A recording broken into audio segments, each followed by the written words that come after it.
Patay. Okay, balik tayo mga idol. Grabe, pinahirapan tayo ng ilang araw. Nakita na natin yung problema mga idol. So yung ating mga kasama, ginawa nila ang lahat dito sa fuel system. At nung magawa nila mga idol, ay ginawa ko naman ang para sa hydraulic system. Lahat ng sensor pinalitan ko ng bago. Relief valve binago ko na rin, pati yung kanyang hydraulic sensor. Yung unit natin mga idol is, ang problema niya, pagka nag-working ka na, pinagtatrabaho mo na yung mga naglo-load ka na sa kanyang makina, lifting ka na or pinagamit mo na yung boom. Yung normal operation yung mga idol, yung hindi mo ginagamit yung boom at saka yung swing, wala kang ginagalaw sa stick. RPM niya mga idol is nasa 1.9 naka-pull.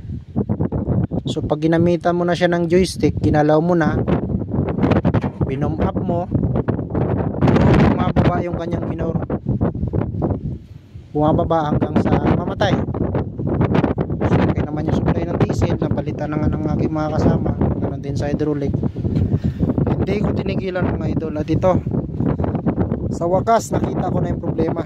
Ito, binuksan ko yung turbo nya,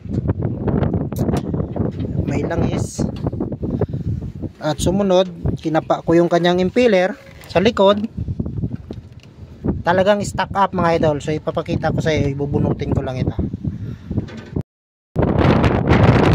Ang moment of truth, ito na mga idol. Talagang pinahirapan mo ako. Andito ka na pala. Check natin yung impeller. Stack up yan mga idol, hindi na gumagalaw. Sundutin pa natin ng screwdriver.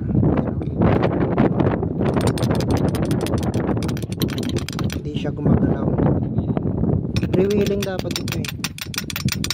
So confirm, so lutas na yung ating problema.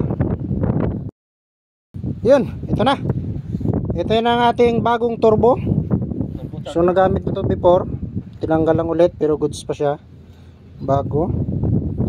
Kinabit na natin yung kanyang sa oil.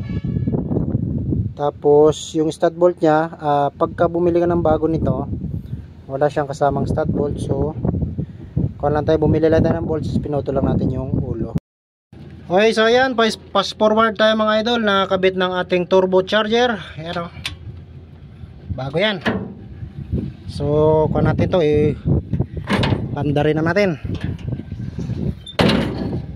Sarang na natin. The moment of truth.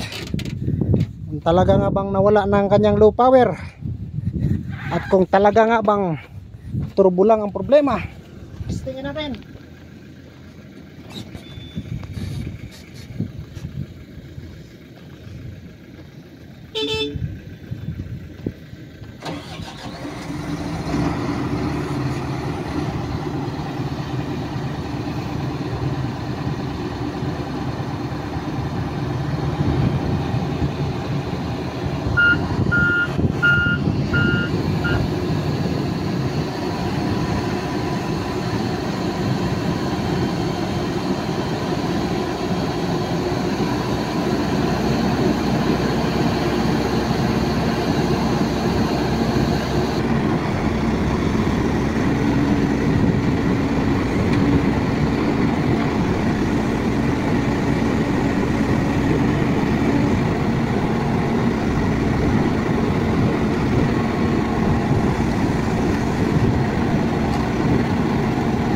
Yung kanyang RPM hindi na bumababa. Ayan o, gagalawin natin joystick.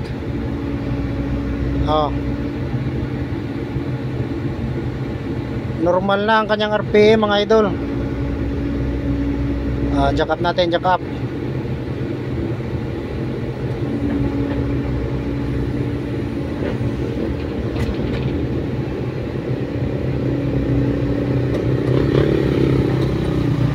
Wala na, hindi na bumababa. So the moment of truth, talagang turbo nga mga idol. So yun lamang at maraming salamat. Naway nagkaroon kayo ng konting idea